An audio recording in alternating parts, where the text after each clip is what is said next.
hay discusiones, aún en Unión por la Patria, aún en el kirchnerismo, si hay que salir ahora a frenar a Milei o hay que esperar a marzo. Esperar a marzo significa más sufrimiento y significa que quizá lo logren con el hambre del pueblo. La inflación de diciembre se estima entre el 30 y el 32%. Es la más alta desde 1991, en un mes.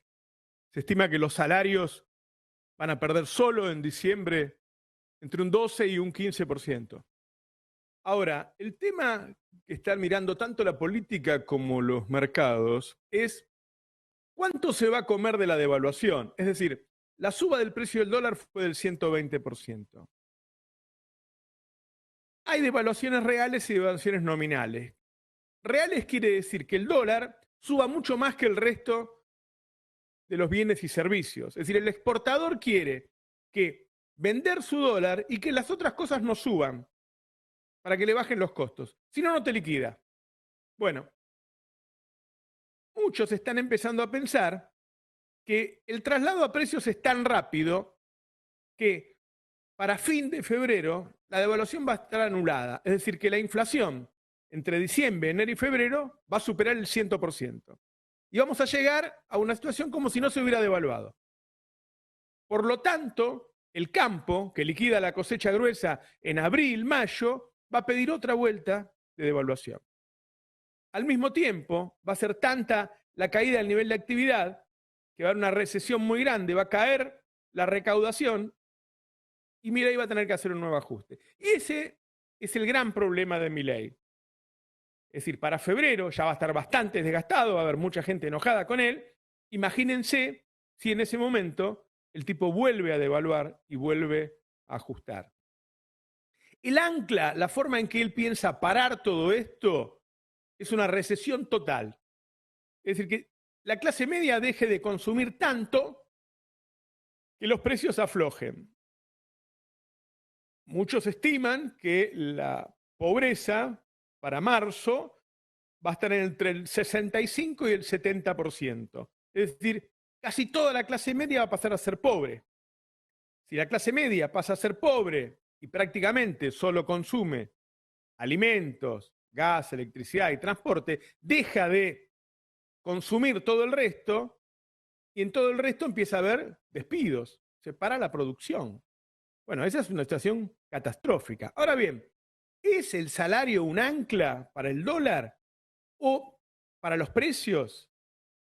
Bueno, quizá no, porque se abrieron las exportaciones totalmente, es decir, las cosas que no consumimos los argentinos se pueden vender a punto sí. Por lo tanto, los alimentos pueden seguir subiendo aun si nosotros no consumimos. Es el caso de la carne, habría que decir del ganado, porque al poder exportar toda la carne, se sacrifica todo el ganado para exportación y por lo tanto tenés también menos leche, menos lácteos, menos quesos. Y lo mismo con el trigo. Bueno, saldrá más caro el pan, pero también los fideos, también las galletitas. Es decir, son muchos los productos que pueden seguir subiendo aun si nosotros no consumimos. A eso hay que sumar, este fin de semana se conoció que las empresas de gas están pidiendo aumentos desde el 350% hasta el 700%. Hasta el 700%.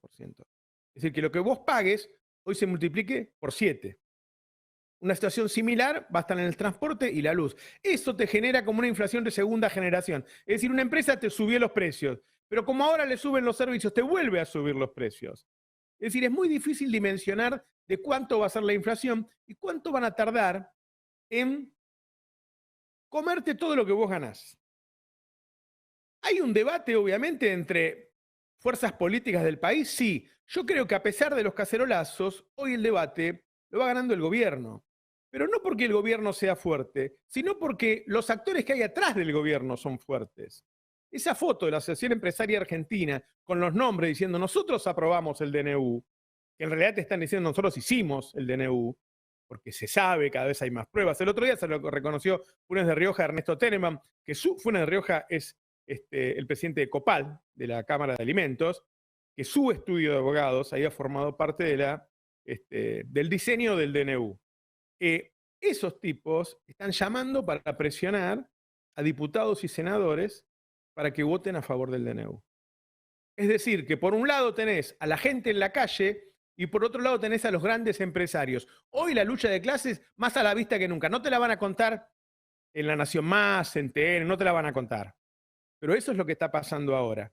De alguna manera, para frenar esto, para no llegar al 70% de pobreza, que va a pasar ahora, está pasando, es la gente en la calle la que puede detener esto, porque el lobby de los grandes empresarios va a terminar convenciendo. Recordemos que buena parte de los que están adentro del Congreso y que hoy están en contra del DNU, están diciendo que están a favor de lo que dice el DNU, que simplemente tienen un problema con las formas.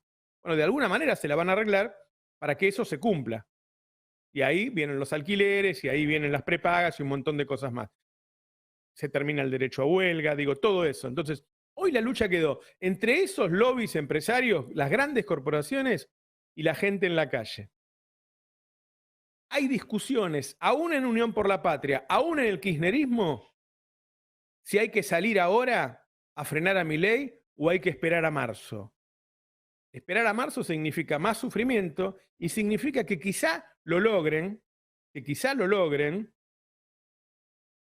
con el hambre del pueblo. Así estamos hoy, lunes.